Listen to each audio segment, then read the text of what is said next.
Assalamualaikum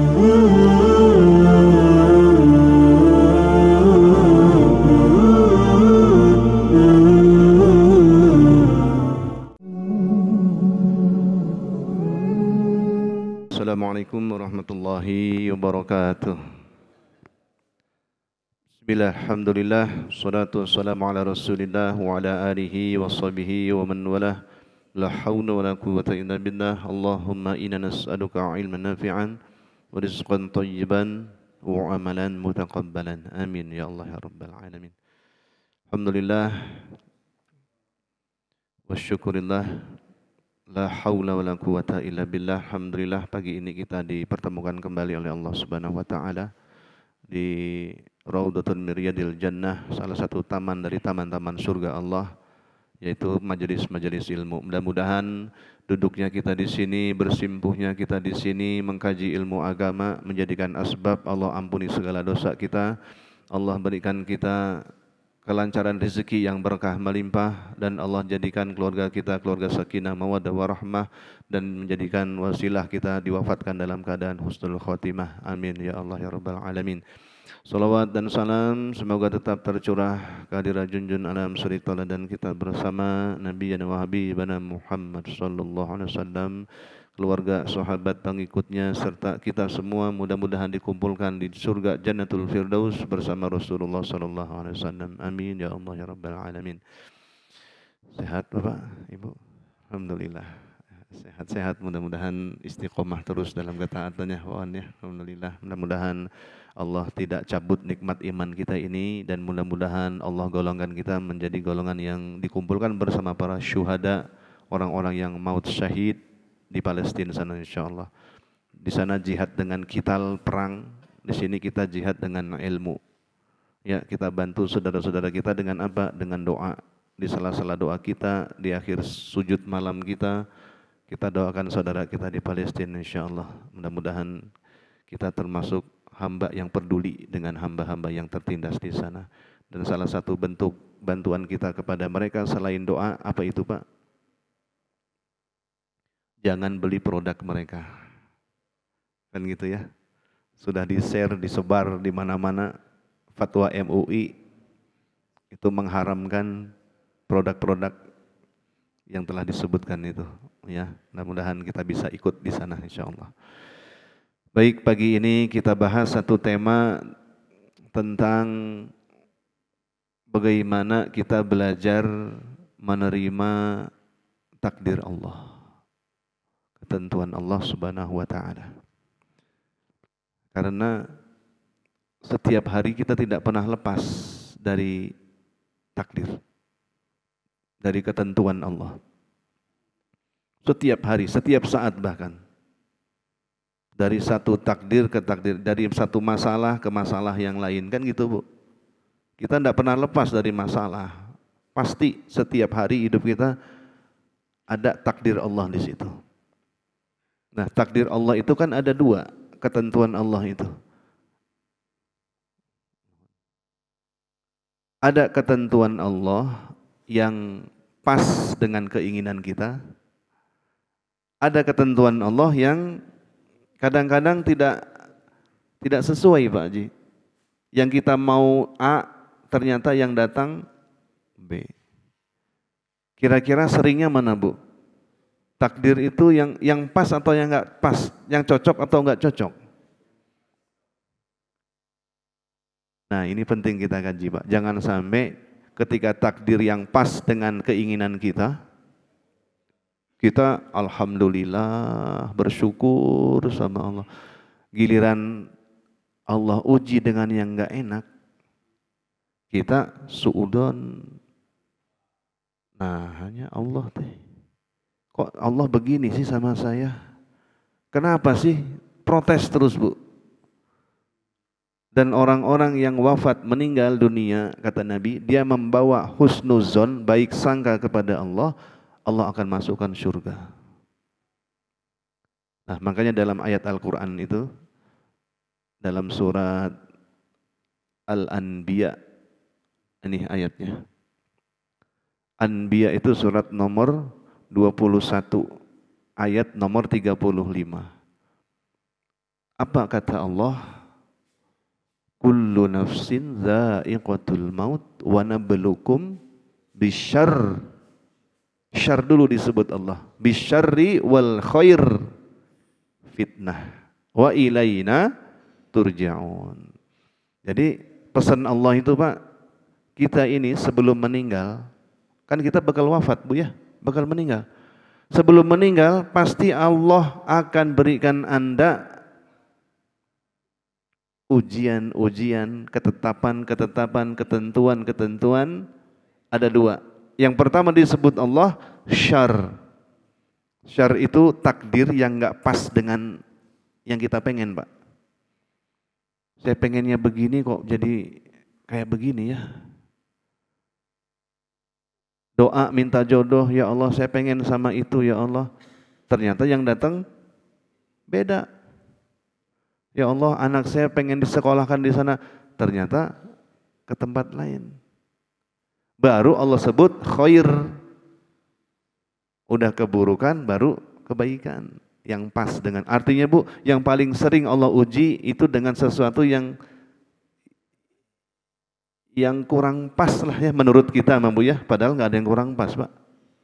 Makanya sekarang kita kaji nih bagaimana cara kita memahami ketentuan Allah yang tidak pas. Kalau yang pas nggak usah dibahas kali Bu ya. Kalau yang pas mah alhamdulillah ya Allah.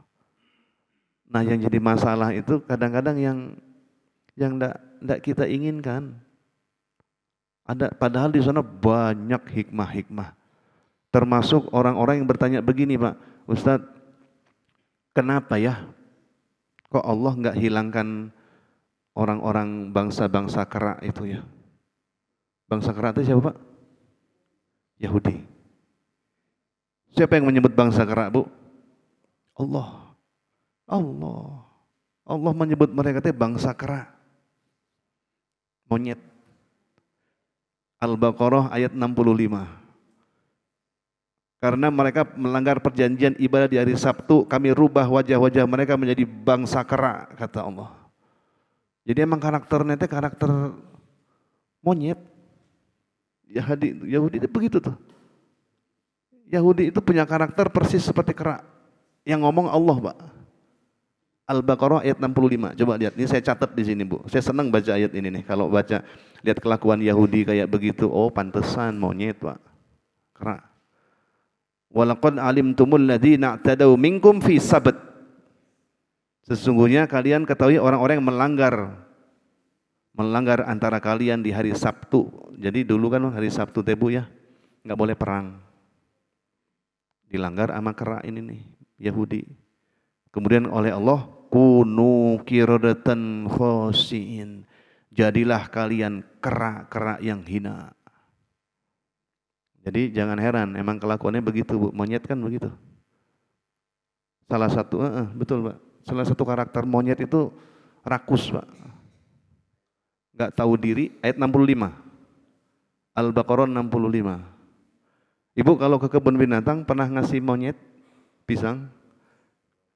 Saya pernah Pak, waktu di Taman Safari, monyet Pak dikasih pisang, satu ambil, buka makan. Kasih lagi, ambil kiri. Ini belum habis Bu, makan. Dikasih lagi, yang kiri simpan di kaki. Ambil lagi. 3 nih Bu. Dikasih lagi, kaki 1, 4. Lihat temannya dikasih, yang dia punya dia buang. Diambil lagi, biar temannya nggak dapat. Monyetnya begitu Bu. Kalau kita nih nyimpang sebentar ya, kita runut Pak, ini kan bangsa pendatang Pak. Mereka nggak punya negara, itu Israel kan begitu. Dia datang ke Palestina, terus ngerebut. Ini kan monyetnya begitu, mengambil hak orang. Ya baik. Ada yang bertanya begini, Ustadz, kenapa ya kok Allah nggak hancurkan saja ya Zionis itu, kok dibiarkan sih? Padahal sulit apa gampang sih Pak Allah ngancurin Pak? Sangat mudah Bu. Kaum Ad cukup dengan angin 7 hari 8 malam sampai yang lepas bukan kepala Pak copot. Gara-gara angin kencang, dia azab dengan angin. Makanya kalau di Petra ya yang sudah ke Jordan, saya pernah masuk Jordan, di situ ada satu bangunan yang dipahat dari batu. Itu kaumnya Nabi Soleh, kaum Mu'ad, Samud dan Ad. Itu kan diazab Allah, gampang Allah azab. Raja Abrahah dengan apa? Cukup dengan burung ababil, bawa kerikil neraka dilemparkan si jin. Kok ini bangsa ini kok didiamkan saja Ustaz ya? Kenapa ya? Kenapa coba? Karena di situ banyak pelajaran Pak, dan ini pernah ditanyakan kepada mufti di Saudi. Ternyata jawaban beliau apa? Kalau seandainya Zionis ini dihancurkan oleh Allah, terus jalur Anda masuk surga lewat mana? Ternyata jalur ke surga itu diantaranya lewat Syam. Kenapa? Karena negeri Syam ini negeri yang didoakan oleh Nabi. Allahumma barik lana Syamina wa Yamamina. Ya Allah berkahi negeri Syam ya Allah dan Yaman. Berkahnya di mana coba Bu? Kan ada ayat Al-Qur'an tuh Ustaz. Subhanallazi asra bi 'abdihi lailan minal masjidil haram ilal masjidil aqsa barakna haulah linuriyahu min ayatina dan seterusnya. Kata Allah, Maha suci Allah yang menjalankan hambanya dari Masjidil Haram ke Masjidil Aqsa. Di sekeliling Aqsa itu barokah. Terus berkahnya di mana Pak? Dibantai anak-anak kecil syahid perang. Berkahnya di mana? Ternyata bentuk barokah, Bu, salah satunya. Kemarin kita kajikan ya. Salah satu arti berkah apa sih? Wafatu fi husnil khotimah. Orang bakal dikondisikan Allah dalam kondisi wafat husnul khotimah. Ayo di sana mah anak-anak kecil-kecil begini pegangnya apa Bu? Quran. Hafal Quran 7 tahun, 8 tahun. Candaannya Quran. Sampai-sampai candaan anak-anak di sana Pak. Nanti kalau di surga saya dadahin kamu ya. Kan kamu baru 2 juz. Saya mah 5 juz. Saya lewatin kamu, dadah. Masya Allah, candaannya begitu Pak. Yang dipegang Quran, anak-anak kita megang apa? HP. HP, rusak kena HP Pak. Yang barokah mana sih sebetulnya? Memang kalau, makanya ada 2 kacamata. Kacamata dunia, kacamata iman. Melihat Palestina ini Pak. Dunia betul, kita harus bantu doa, bantu dana, semua kita boykot. Tapi kacamata iman Pak, ini lagi disayang Allah. Ngantri masuk surga Pak. Wala taqulu liman yuqtalu. Tadi kita baca surat Al-Baqarah. Wala taqulu liman yuqtalu fi sabilillahi amwat bal ahya'u walakin la tash'urun. Jangan kau kira orang-orang yang mati syahid itu mati, dia hidup di sisi Allah. Diberi nikmat oleh Allah. Bu, kalau boleh milih mah Bu ya. Ada cara buat mengakhiri hidup Pak yang diridhoi Allah. Yang Allah nggak marah, ya ada cara bunuh diri, tapi Allah nggak marah, Allah cinta. Saya akan tempuh itu Bu. Tapi sayangnya nggak ada Pak, nggak ada. Bunuh diri itu nggak ada yang dicintai Allah. Kalau ingin maut syahid, kita nomor 1 perang di Palestina. Itu negeri, bumi para syuhada. Nah kenapa kalau Allah nggak hancurkan? Karena di situ jalan pintas masuk surga. Kalau nggak di sana gimana? Kita ini kan sedang jihad kita Bu. Cari ilmu tuh jihad loh. Jihadun nafs. Jihad lawan hawa nafsu. Kan enaknya jam segini tidur Pak. Di rumah nonton TV, goreng pisang, bala-bala, gehu. Wah mantep Pak. Ngapain duduk-duduk di sini? Duduk dengerin doa-doa. Ini kita mengalahkan jihadun fin nafs. Nah baik, kita masuk ke tema kita ya. Kenapa kita harus belajar memahami ketentuan Allah yang tidak pas? Karena hidup kita ini pasti penuh dengan masalah-masalah. Di sini ada yang nggak punya masalah, Pak? Bu, punya masalah, Bu? Ini wajah bermasalah semua yang hadir ya. Termasuk saya, Pak Haji. Saya banyak masalah, Pak. Bapak nggak tahu aja masalah saya. Ya, jadi nggak ada istilah mah menyelesaikan masalah tanpa masalah. Nggak ada. Pegadaian bohong tuh Pak. Moto pegadaian menyelesaikan masalah tanpa mana ada. Masukinnya nggak masalah. Pas nembusnya masalah lagi Pak. Nah baik. Hidup kita ini pasti nggak lepas dari masalah, ujian. Masalah itu kan ketentuan, Bu. Masalah itu nggak mungkin lepas dari takdir Allah. Pasti Allah takdir ini titipin masalah. Ya, jadi kenapa kita harus belajar memahami takdir Allah supaya kita tidak suudzon, buruk sangka. Orang kalau ditimpa ujian sakit, ya, Bapak tadi sakit, kakinya bengkak, asam urat, nggak bisa duduk, nggak bisa sujud. Itu yang pertama, pahala dapat. Walaupun nggak sempurna sholatnya, iya. Bahkan kalau ibu sudah sering tahajud, tiba-tiba ibu safar, umroh, atau kemana keluar kota, atau sakit, berbaring, itu argo tahajudnya terus jalan. Itulah maha murahnya Allah, Pak. Kalau kita udah terbiasa mengamalkan sesuatu, terus ada uzur syar'i, kita nggak bisa melaksanakan, itu dapat pahala. Apalagi kalau Bapak Ibu sering membantu orang dalam ketaatan. Ya, Ibu nge-share acara pengajian, tapi Ibu sakit. Ibu nggak datang ke pengajian, cuman nge-share. Gara-gara Ibu share, yang lain datang ke Baitur Ruhiyat ngaji. Ibu yang berbaring ini dapat pahalanya lebih banyak daripada yang hadir. Kata siapa, Pak? Kata Allah. Buka surat keempat, ayat nomor 85. Ini luar biasanya ajaran Islam, Pak. Jangankan beramal, Pak Haji, kita jadi kompor amal soleh. Yuk, sekarang ngaji, sholat. Tapi ibu berbaring, ibu lagi sakit, ibu teh pahalanya dapat lebih banyak dari mereka. Surat An-Nisa ayat 85. Surat 4 ayat 85. Man yashfa' syafa'atan hasanah yakun lahu nasibun minha. Wa man yashfa' syafa'atan sayyi'ah yakun lahu kiflun minha. Ada ayat itu? Barang siapa yang menolong, membantu orang-orang untuk beramal soleh, dia akan dapat persis pahala orang-orang yang mengikutinya, Pak. Dan barang siapa mengajak, menunjukkan satu keburukan, maksiat, dia akan pikul dosa orang-orang yang mengikutinya. Jadi jadilah, Pak, jadi jadi corong amal soleh. Makanya di Facebook, di IG, posting lah yang baik-baik, Pak. Ajak orang untuk ibadah, ajak orang untuk sedekah, ajak orang untuk bebaskan lahan di sebelah.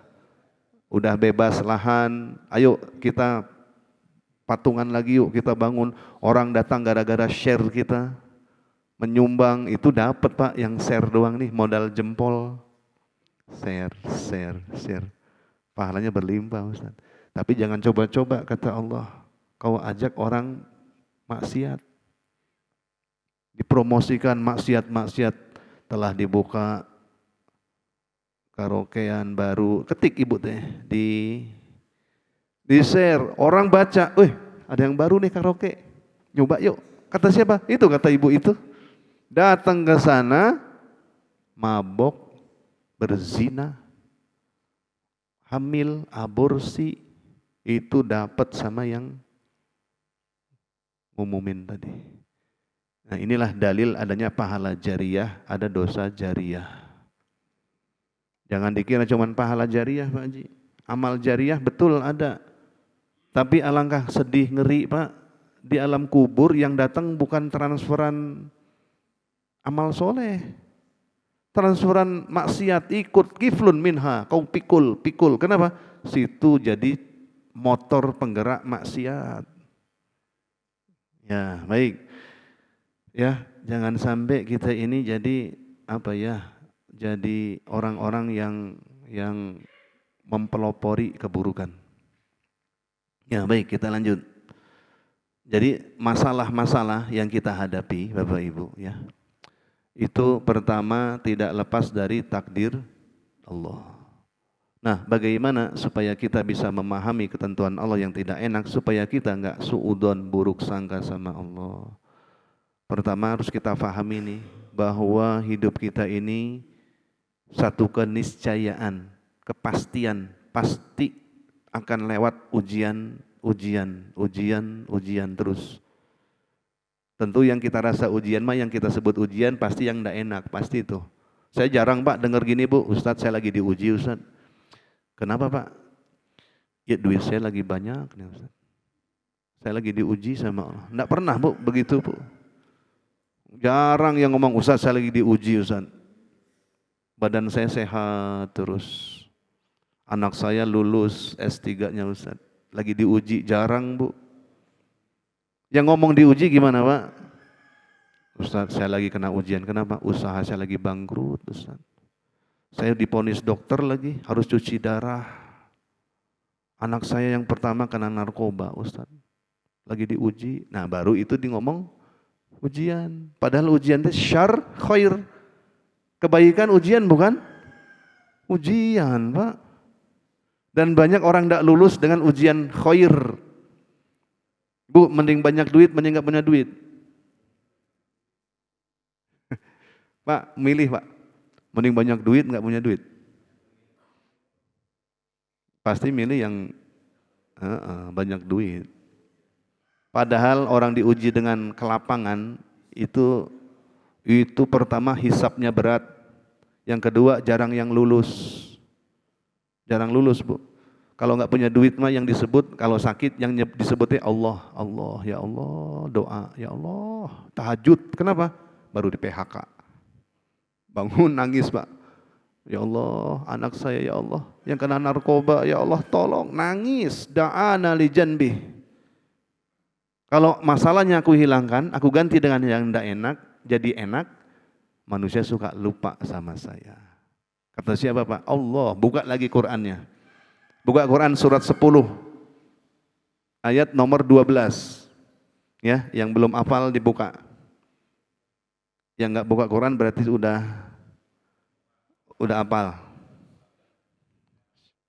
Saya mah husnuzon nih Pak. Ya. Ya, surat 10 ayat 12. Ibu, ini penting ayat ini. Kenapa? Ini kelakuan yang dibenci sama Allah Pak. Jadi kata Allah, surat 10 ayat 12. Coba lihat. Wa idza masal insana durru da'ana li janbihi aw qa'idan aw qa'iman. Falamma kasyafna anhu durrah marra ka'an lam yad'una ila durrim massah. Kadzalika zuyyina lil musrifina ma kanu ya'malun. Masyaallah. Manusia itu kata Allah kalau punya masalah besar itu berdoa kepada saya, berdiri, duduk, baring, ingat sama saya, nangis, berdoa, da'ana, berdoa, ya Allah, ya Allah, ya Allah. Kapan itu Pak? Kalau punya masalah besar. Tapi kalau masalahnya aku hilangkan, marroka alam yad'una ila durrim massah. Manusia itu suka cuek sama saya. Kayak enggak butuh sama saya, kata Allah. Itulah kelakuan manusia yang dia anggap baik. Padahal itu kelewatan. Musrif, melampaui batas. Enggak punya adab sama saya. Makanya yang mending mampu ya, mending banyak duit dan taat kan gitu ya. Daripada enggak punya duit, enggak pernah sholat, udahlah miskin, enggak sholat lagi. Ya mending kaya tapi soleh. Tapi kalau milih, mending mana Bu? Orang banyak lolos dari ujian kesusahan yang disebutnya Allah, Allah, Allah. Kenapa Palestina barokah? Karena kondisinya tertekan terus. Sampai-sampai ibu-ibu kalau tidur di Palestina pakai kerudung, kan gitu ya? Kayak kerudung. Waktu ditanya, supaya nanti ketika bom jatuh ke rumah saya mati dalam kondisi nutup aurat. Masya Allah Pak. Hai perempuan kita, jangankan tidur, enggak ke mallnya ya Allah, makanya PR besar ini ya. Jangan sampai nih orang punten ya, saya sampaikan ini ya, anak gadis perempuan yang keluar rumah dia enggak tutup aurat, itu yang diseret ke neraka, yang diadili 4 orang Bu, laki-laki. Pertama bapaknya, yang kedua abangnya, yang ketiga pamannya, ya, bapak, kakak laki, terus pamannya, yang ketiga dia punya sepupu yang laki. Itu masalah tuh nanti di hari kiamat. Ya, baik. Yang kedua, kenapa kok kita harus belajar memahami ketentuan Allah yang tidak enak? Ada satu ayat lagi, Al-Ankabut ayat 2 dan ayat ke-3. Kata Allah, ahasiban nasu ayyatruku ayyakulu amanna wa hum la yuftanun. Apakah manusia dibiarkan mengatakan sekarang saya iman kepada Allah tapi enggak diuji? Kata Allah.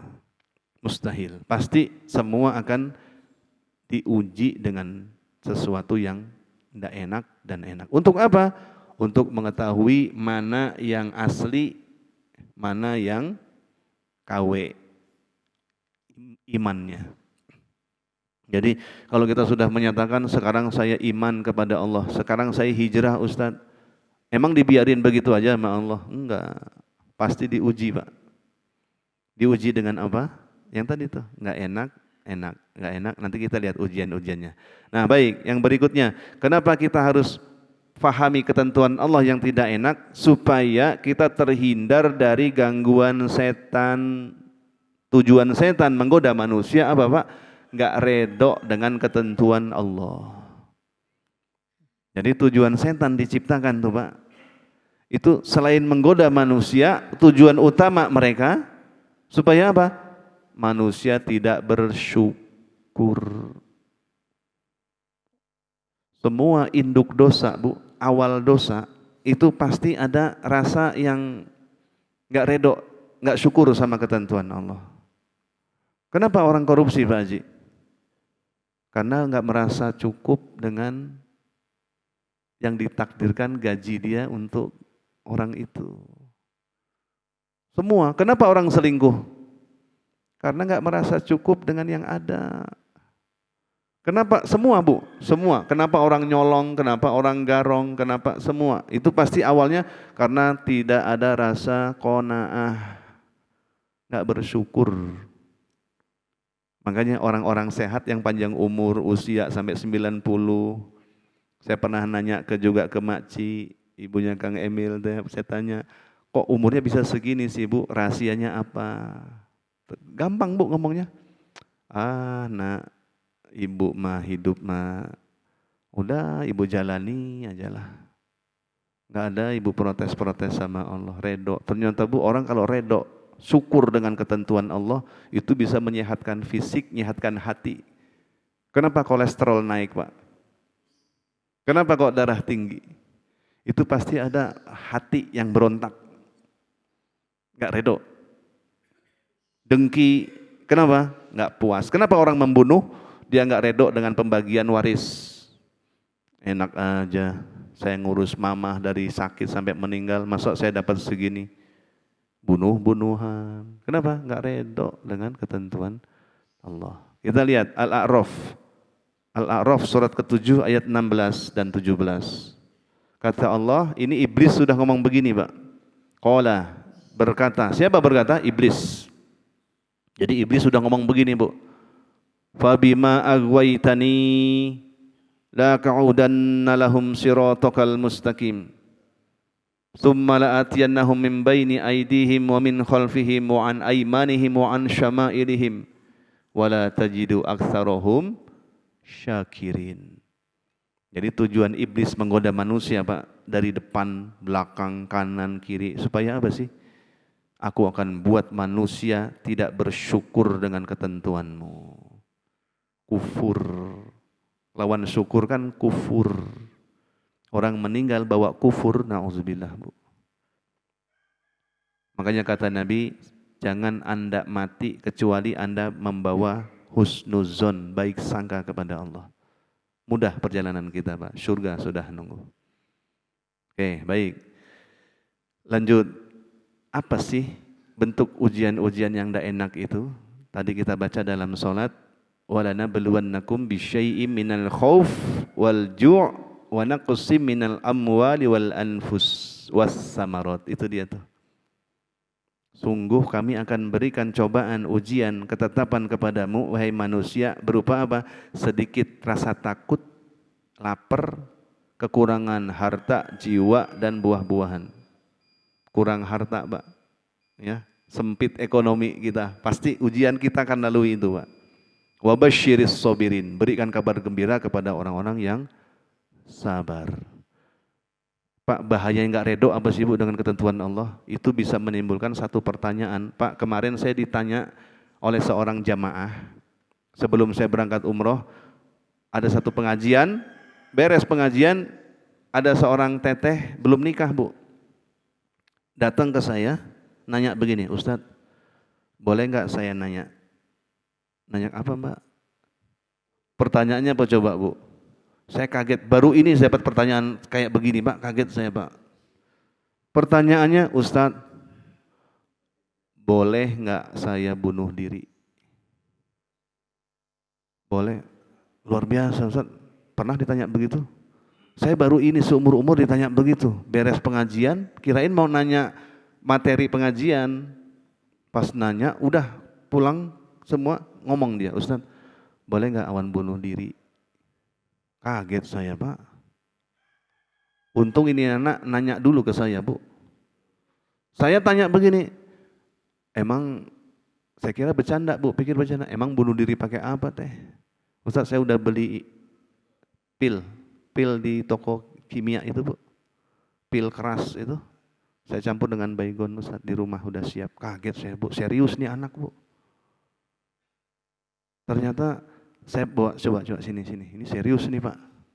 Jangan sampai na'udzubillah. Ibu, orang bunuh diri itu kan itu dosa bunuh diri Pak. Orang yang bunuh diri nanti dibangkitkan di padang mahsyar dalam kondisi seperti itu.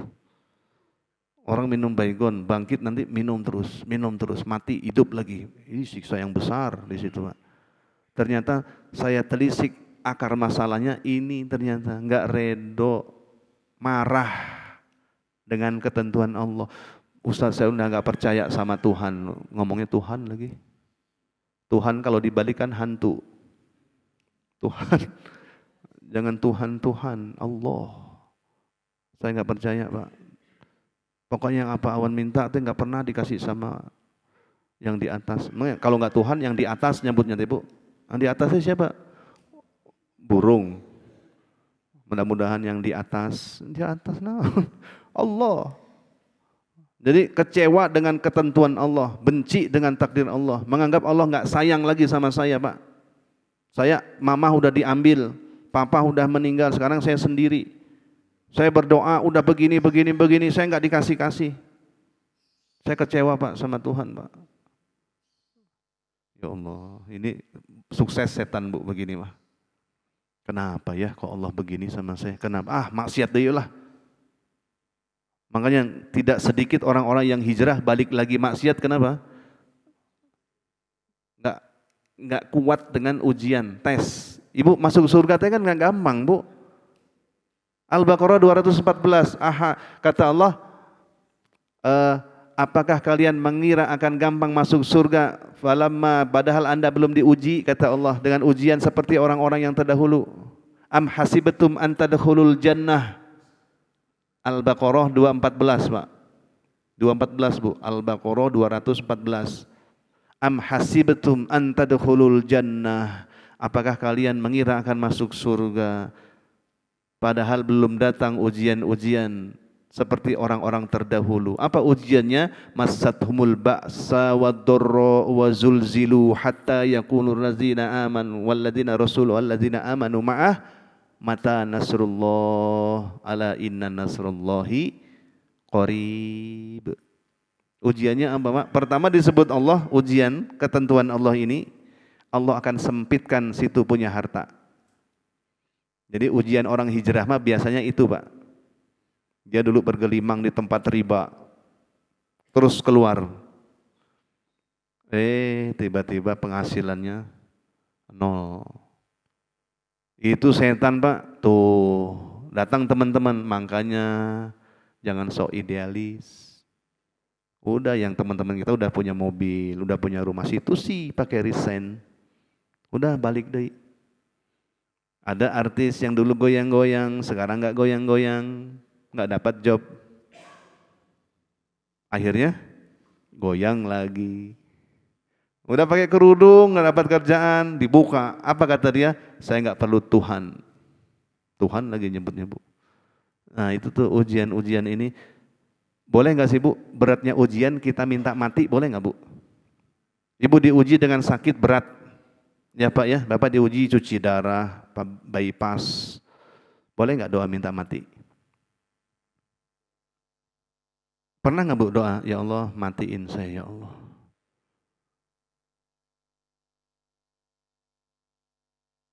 Itu minta doa begitu nggak boleh Bu. Pada asalnya berdoa minta mati nggak boleh, kecuali dalam kondisi darurat, darurat betul.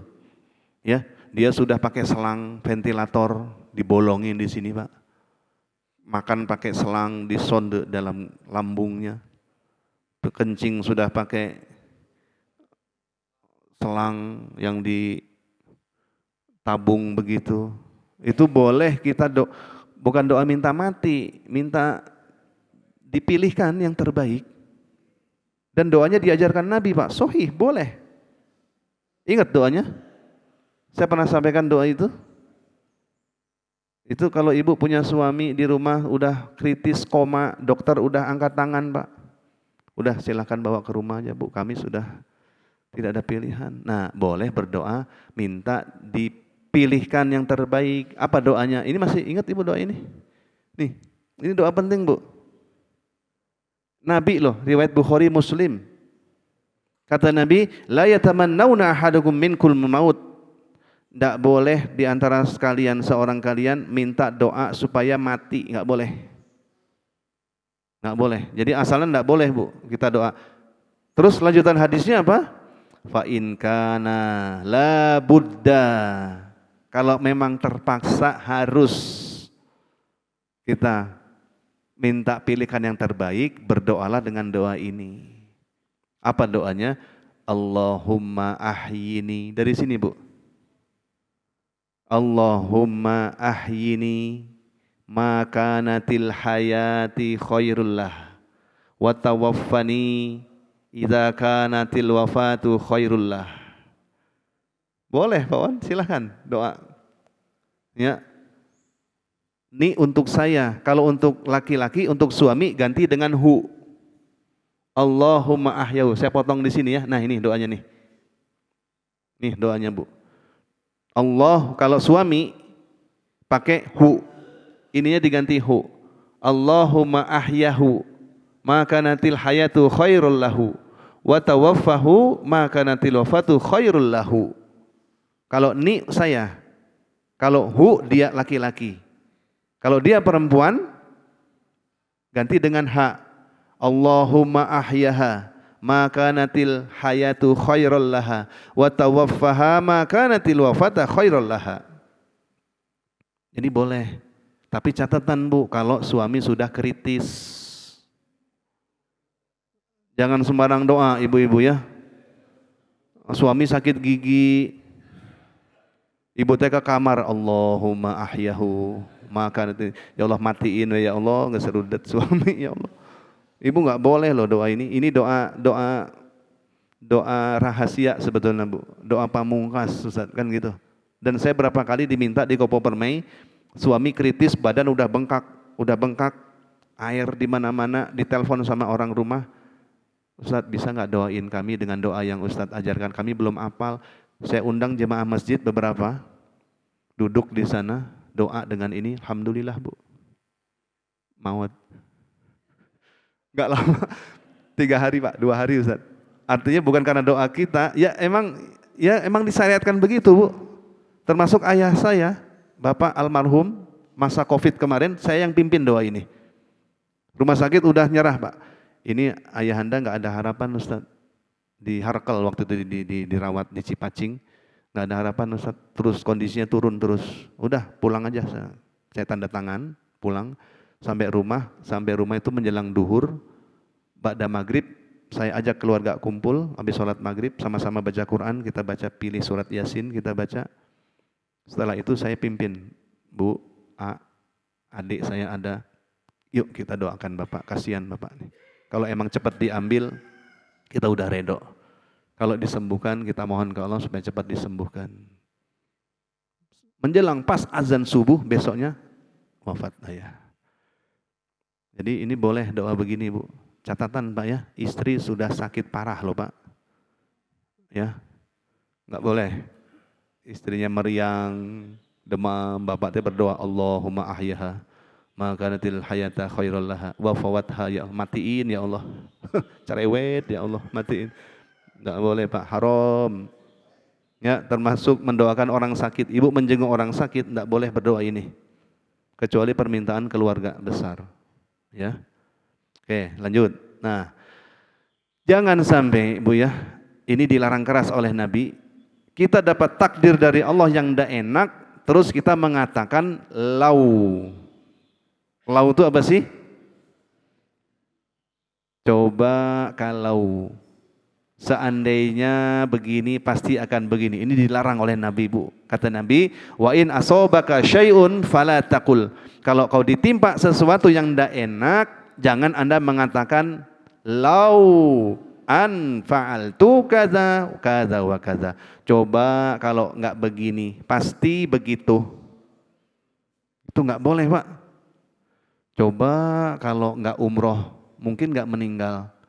Coba kalau enggak dioperasi mamah teh, pasti enggak begitu. Itu enggak boleh, Bu. Kalau tertimpa sesuatu yang enggak enak, jangan pernah mengatakan coba kalau itu membuka pintu setan, Bu. Nggak, coba kalau dibawa ke rumah sakit. Coba kalau ke rumah sakitnya bukan rumah sakit itu. Pasti mamah masih ada. Yang paling bahaya Pak Wan ngomong begini nih. Coba kalau dulu nikah sama si Anu. Pasti nggak begini. Nikah sama situ sih jadi we. Coba kalau ini bahaya Bu. Ngomong begitu Bu. Itu akan membuka pintu setan.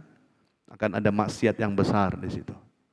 Ya, hati-hati. Jangan sampai mengatakan lau. Ya, termasuk ibu jalan sama ayah, sama suami. Mau ke Pasar Baru atau mau ke Jakarta, mending lewat tol, mending lewat puncak. Tol puncak. Kata bapaknya, udah lewat tol aja lah biar cepet. Begitu di tol ada tabrakan beruntun Pak. Macet total 5 kilo di situ. Terus kata ibu, tuh kan, coba kalau lewat puncak, udah nyampe kita mah di Bogor. Ayah sih enggak, ibu jangan ngomong begitu.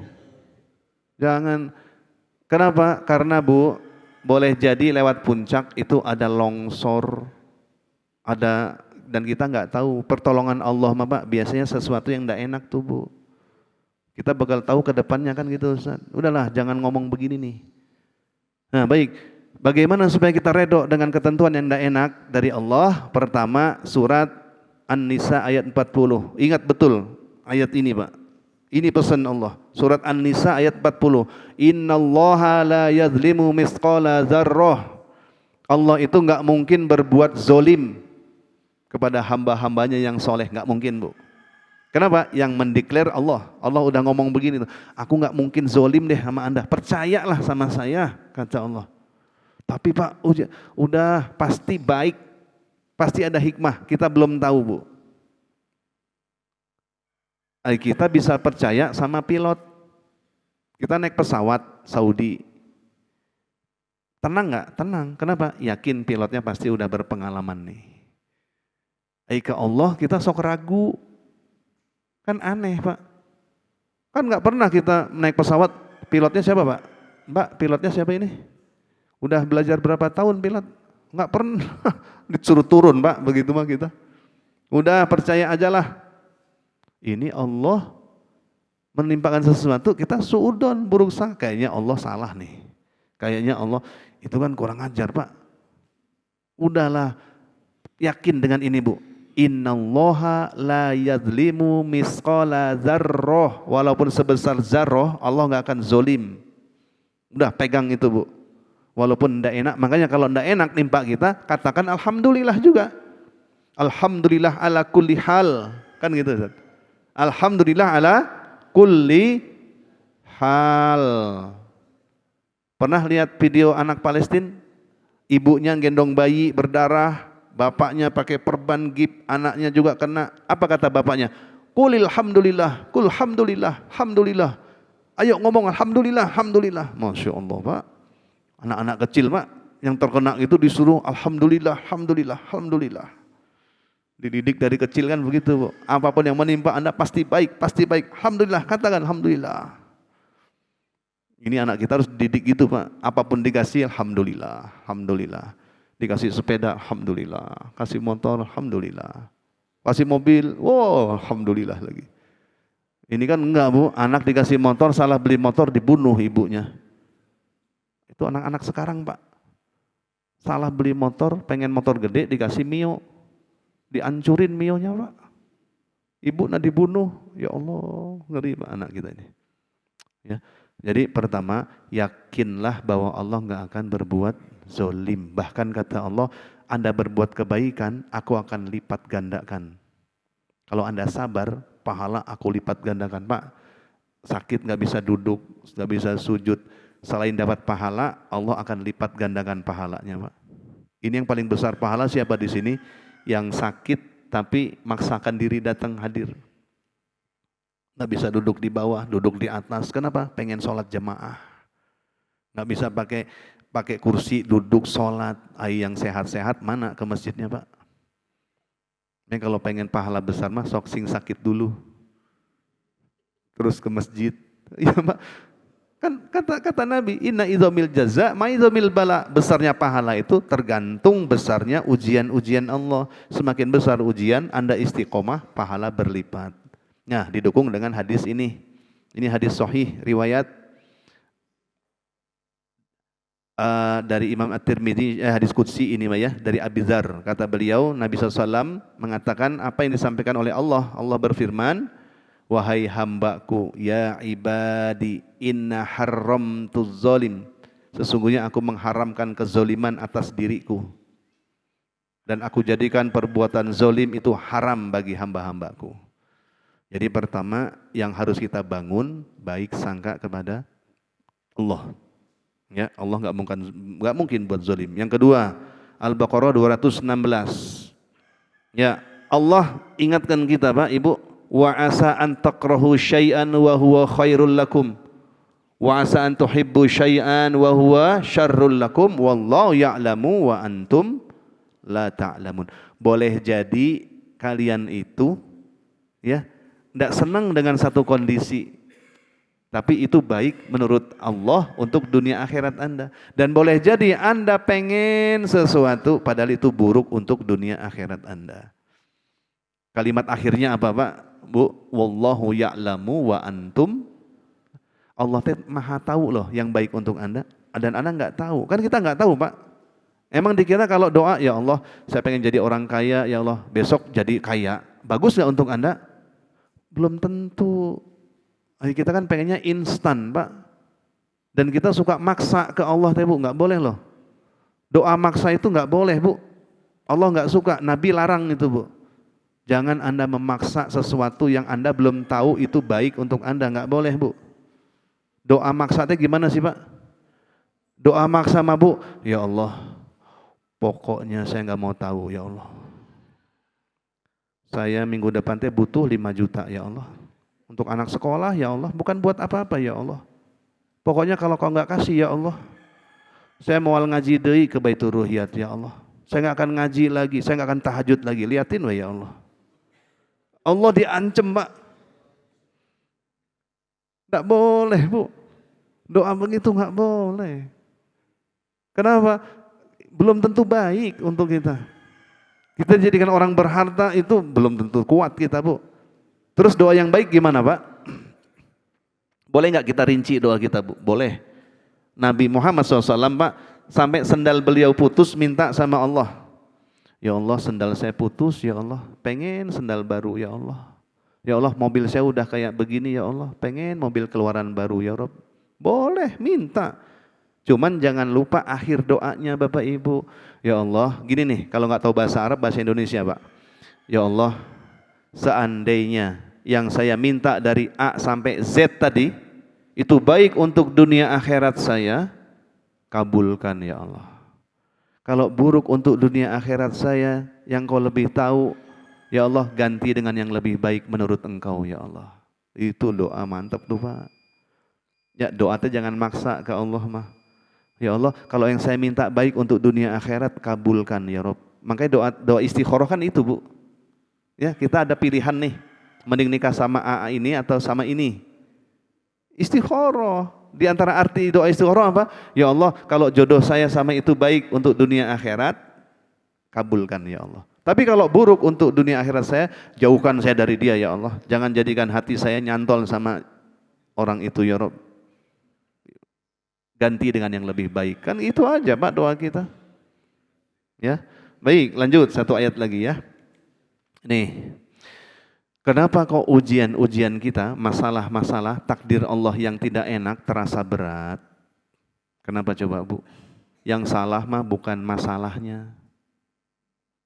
Yang salah mah kita tidak libatkan Allah.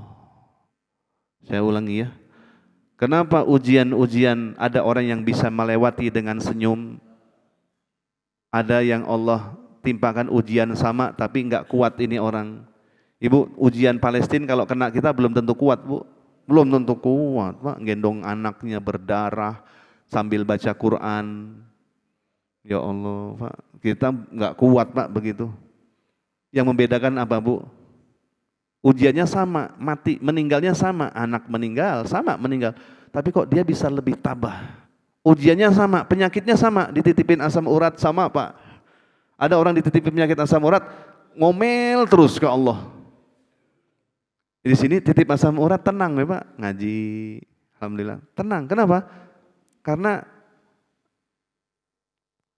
dia punya sandaran beda Pak. Kalau kita udah serahkan ke Allah, insya Allah lebih tenang Bu.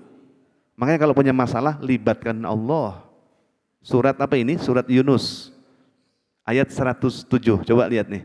Surat Yunus ayat 107. Ini penting Pak. Wa iyyamsaskallahu bidurrin fala kashifalahu illa huwa. Kalau Anda punya masalah, supaya masalah Anda enteng, ayo libatkan Allah. Karena hanya Allah yang bisa bikin ringan Anda punya masalah. Dan kita mah dipikir sendiri mah jadi mumet Pak. Depresi, darah naik. Kenapa? Enggak libatkan Allah. Allah yang bisa menyelesaikan masalahmu itu hanya aku loh kata Allah. Makanya kalau punya masalah mah jangan nulis di status. Punya masalah ditulis di Facebook, tulis di wall, enggak akan menyelesaikan masalah Pak. Ya gini Pak ya. Nih Pak, yuk kita sama-sama mikir sebentar Pak ya. Analogi sederhana nih Pak. Ada dua orang. Namanya Ali dan Umar. Siapa Bu? Ali, Umar. Ini berdua nih mau naik kereta di Gambir. Kan Gambir teh keretanya di atas Bu ya. Kita naik ke stasiun Gambir, keretanya kan di atas. Naik eskalator, baru di atas kereta. Nah Ali ini membawa koper 20 kilo. Ditarik 20 kilo Pak. Nah Umar bawa kopernya 60 kilo. Mana yang repot di stasiun Bu? Ali bawa 20 kilo, Umar 60 kilo. Siapa yang bakal repot di stasiun? Belum tentu Umar. Karena Umar pinter Pak, begitu masuk stasiun dia panggil porter. Pak, angkatin saya punya koper Pak. Sementara Ali ditarik sendiri. Yang repot Ali. Kenapa? Umar cerdas Pak. Dia panggil pihak ketiga supaya ngangkat dia punya koper. Sama dengan ujian-ujian kita Bu. Kenapa berat terasa ujian kita Pak? Karena kita enggak libatkan pihak ketiga. Siapa? Allah. Makanya kita baca tadi dalam sholat. Ista'inu bis sobri was sholah. Kalau punya masalah jangan nulis di status. Gelar sejadah sholat. Curhatlah sama Allah. Entengan tuh Pak Haji, tenang, Allah kasih tenang tuh. Ya terakhir ada satu doa penutup ini ya, supaya hati kita dibuat tenang. Kan Ibu pengen tenang ya hati ya. Dan kita nggak pernah lepas dari ujian-ujian Pak, ketentuan takdir Allah. Ini doa selalu dibaca oleh sahabat-sahabat Nabi SAW, termasuk kita Pak, supaya Allah berikan kita ketenangan hati Bu. Allahumma, ayo Bu, Allahumma inni as'aluka nafsan bika mutmainnah tu'minu biliqaika wa tardo biqadaika wa taqna'u bi'ataika. Udah. Yang bikin hati kita tenang teh ini, Bu. Ya. Ya Allah, berikan hati saya menjadi hati yang tenang. Gimana caranya? Yakinkan saya dengan takdirmu yang baik untuk saya. Kemudian redokkan saya dengan ketentuanmu ini ya Allah. Wa taqna'u bi'ataik. Ya Allah, jadikan hati saya redok dengan pembagian Engkau ini ya Rabb. Tenang Bu, kalau kita punya 3 itu Bu. Kita yakin bahwa takdir itu pasti baik untuk kita. Yang kedua, kita redok dengan ketentuan Allah, ikhlas nerimanya Pak. Yang ketiga, kita nerima dengan pembagian rezeki dari Allah. Tenang hidup kita Pak. Ya, jadi jangan lirik rezeki batur. Udah biarin yang dapat banyak, alhamdulillah. Kalau saya bandingin rumah saya dengan rumah Pak Haji, stres saya Pak. Udah jangan banding-banding Pak, rezeki lain-lain, hisapnya lain-lain. Saya main ke rumah Pak Jul, saya banding dengan Pak Jul, alah pulang saya. Jadi nggak ada Bu, cara kita menjadikan kita nggak syukur, kenapa Bu? Suka banding-banding rezeki kita dengan yang di atas Bu. Udahlah, hidup sesuai di level kita Bu. Jangan pernah lirik-lirik rezeki orang. Kenapa? Orang teh masalahnya beda-beda, ujiannya. Jangan dikira nggak ada ujian. Pak Haji rumah segede gitu ada ujian nggak? Lebih besar ujiannya Bu. Makanya kita tidak boleh banding-banding. Ya, udahlah dikasih segitu alhamdulillah. Pakai untuk taat. Dikasih banyak alhamdulillah pakai taat. Kan gitu ya. Jangan pernah lirik-lirik rezeki orang. Ya, itu nggak akan tenang hidup kita. Oke, jam 5.40 sudah suruk ini ya. Ada pertanyaan enggak? Silakan.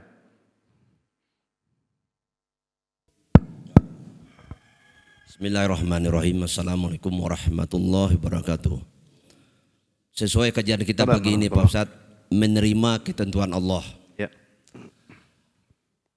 Jadi ada juga yang beranggapan, wah saya udah ada ketentuan Allah, ngapain juga capek-capek, sudah ada kan gitu kan. Oh iya. Nah, jadi udah pasrah aja, tidak ada berusaha atau seperti apa. Ini kaitan antara ketentuan Allah dengan doa Pak Ustadz. Apakah ketentuan Allah itu bisa dirubah dengan doa?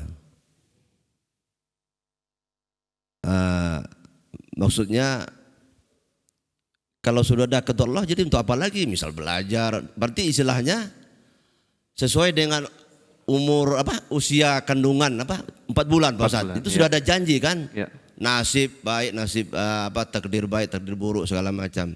Nah ini apakah ada kaitannya nggak dengan usaha kita sama doa untuk merubah ketentuan Allah sebelum? Terima kasih Pak Ustadz.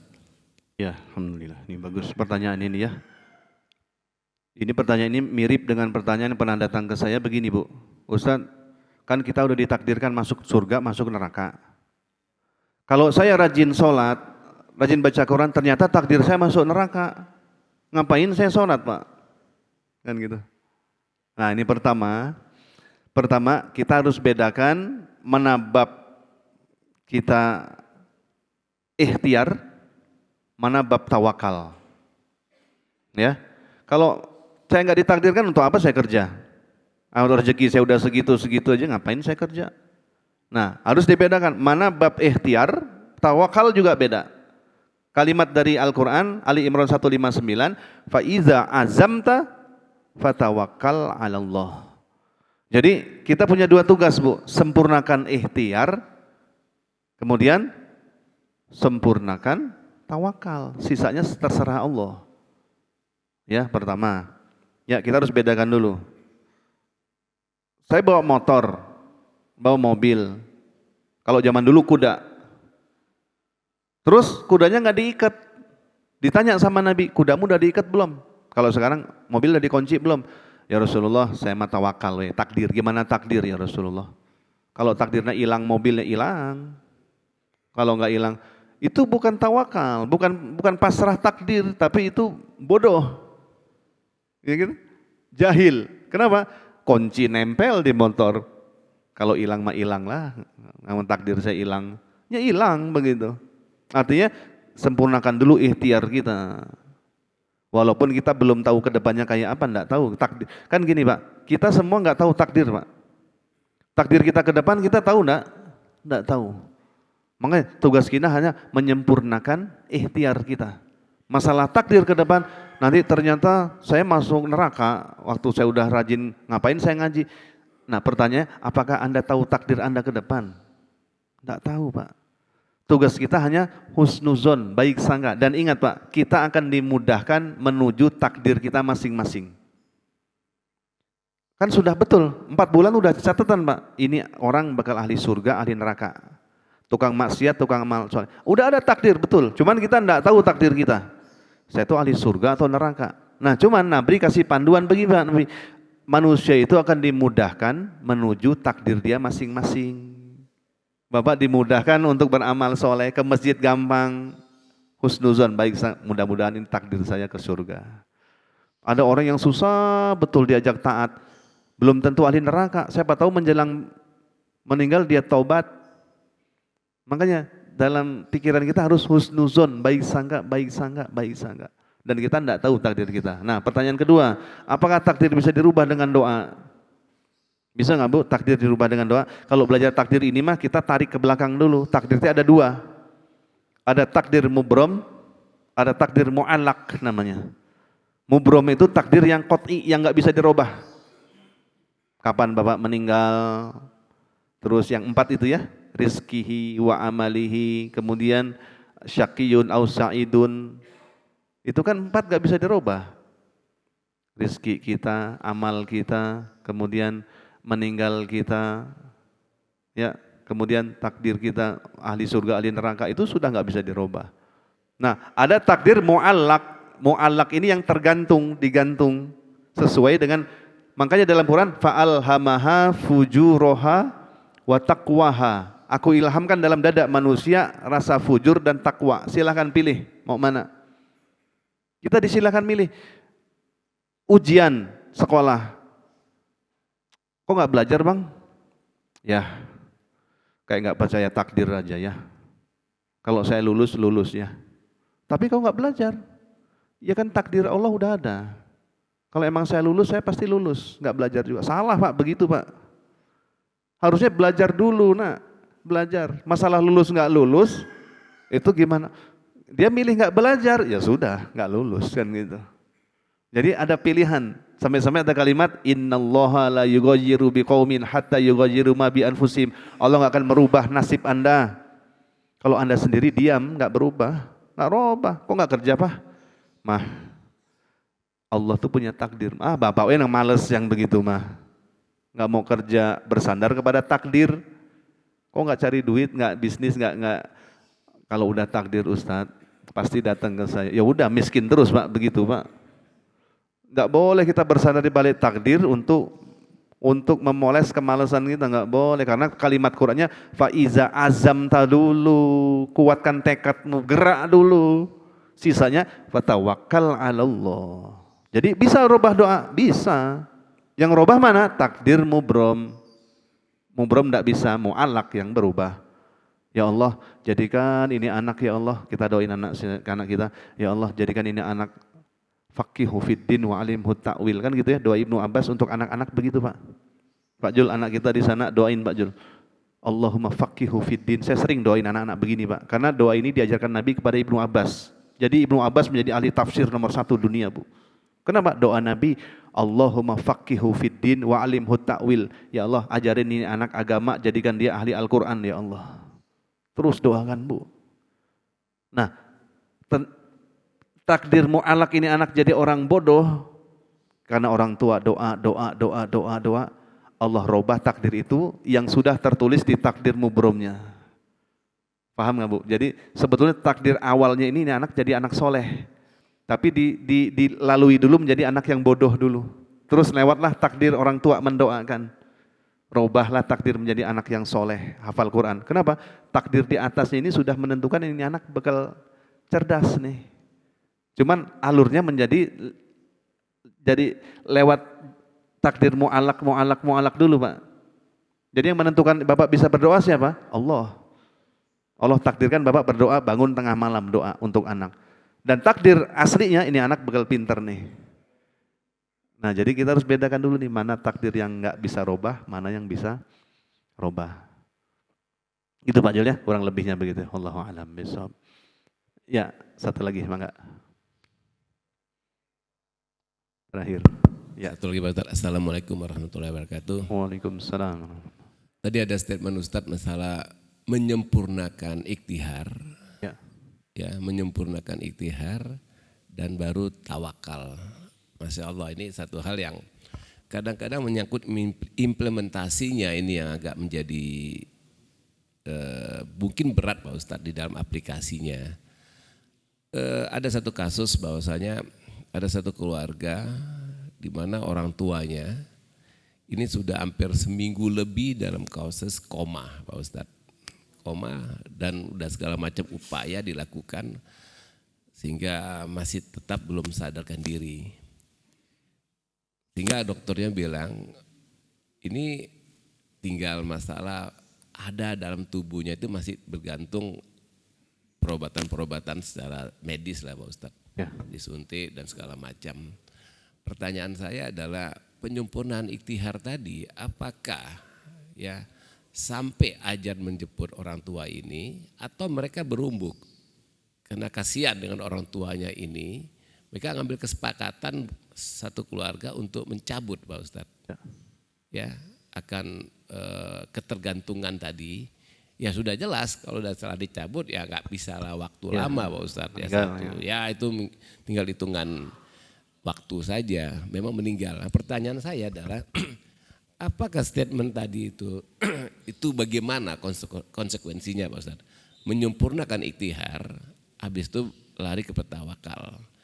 Ini yang menyangkut masalah aplikasinya nih Pak Ustadz. Ya sama seperti kita dalam hidup juga. Kalau pada saat kita masih belum sempurna iktihar mendapatkan rezeki, ya dibantu dengan doa tadi Pak Ustadz. Padahal tadi Pak Ustadz bilang bahwasanya yang tadi rezeki itu kan sudah yang sudah nggak bisa dirubah Pak Ustadz. Dengan doa tadi itu kan juga kita atau dengan kemampuan semaksimal mungkin itu kan tidak menyempurnakan iktihar Pak Ustadz. Jadi dua pertanyaan memang kalau masalah qadar dan qadar dan apa tuh bacanya yang itu kan berat ya Pak Ustadz yang mendiskusikannya keyakinan yang paling utama. Nah, masalah yang pertama tadi bagaimana tuh Pak Ustadz? Terima kasih. Assalamualaikum warahmatullahi wabarakatuh. Waalaikumsalam warahmatullahi wabarakatuh. Ya, ini dalam Quran ada doa sabar ini ya. Ada dua tempat, Pak. Ada dua tempat yang Allah berikan panduan supaya kita menghadapi semua ujian apapun dengan sabar dan puncaknya apa? Wafatkan dalam kondisi muslim. Kan gitu ya. Al-A'raf 126, kemudian Al-Baqarah 250. Ini doa penting, Pak. Ya, supaya Allah berikan kita kesabaran, sabar. Ya. Pernah dengar ya doa ini ya? Ini usia kalau sudah 40 tahun. Ya, kita diajarkan satu doa supaya mensyukuri nikmat. Nah, terus Allah juga ajarkan dalam Al-Baqarah ini supaya apa? Kita ini menjadi orang yang sabar dan kokoh pendirian kita dan ditolong dari orang-orang yang zalim, orang kafir. Ya, Al-Baqarah. Nah, 126 Allah berikan panduan supaya kita sabar dan diwafatkan dalam kondisi berserah diri kepada Allah Subhanahu wa taala. Nah, sabar ini, Pak, ini bukan diam. Ya. Sing sabar Pak ya, itu enggak diam Pak, tapi ikhtiar tadi, sempurnakan dulu ikhtiar. Nah kalau kita punya, ini orang kalau dicabut selang, meninggal nih, karena hidupnya dari selang ke selang, suntik. Jadi dalam kutip, dipaksa terus, supaya hidup terus, nah gimana nih? Nah ini tinggal kita lihat kondisinya Pak Haji, kalau misalnya keluarga sudah, ini bukan membunuh ayah gitu kan ya, tapi kita kasihan sama ayah nih. Udahlah, yuk kita sama-sama doa. Doa tadi Pak, doa yang kita sampaikan tadi, Allahumma ahyahu kanatil hayatu. Selang gimana? Udah lepas saja, bismillah, lepas. Karena ini kondisinya terus turun. Dan dokter sudah menyatakan, Bu, Pak, ini kalau kita angkat selangnya, ini nggak lama Pak. Sudah Pak, kalau begitu jangan dipaksa-paksa Pak. Terus suntik, terus tambah dosis lagi, tambah. Lama-lama pecah dia punya liver. Berdarah semua ke dalam-dalam. Sudahlah, berembuk, kita lepas. Doa dengan doa tadi, Allahumma ahyahu makanil hayatu khairullah. Ya, doa. Dan itu bukan termasuk kezaliman dan bukan termasuk nyerah kepada takdir, Pak. Ya, karena di situ kita libatkan Allah dengan apa? Aksirud doa, perbanyak doa. Libatkan Allah.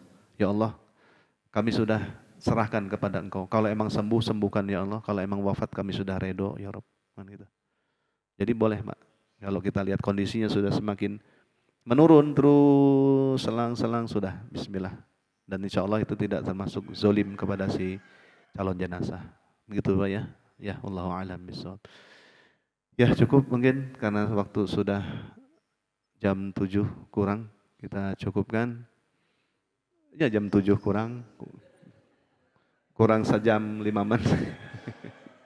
Kita akhiri, mudah-mudahan Allah jadikan kita menjadi hamba yang redo lah, udah takdir Allah, yakin nggak ada yang jelek takdir Allah untuk kita. Walaupun dalam hati nyesek ujian besar, yakin Allah pasti baik takdir untuk kita. Ya, itu saja. Alhamdulillahirabbil alamin.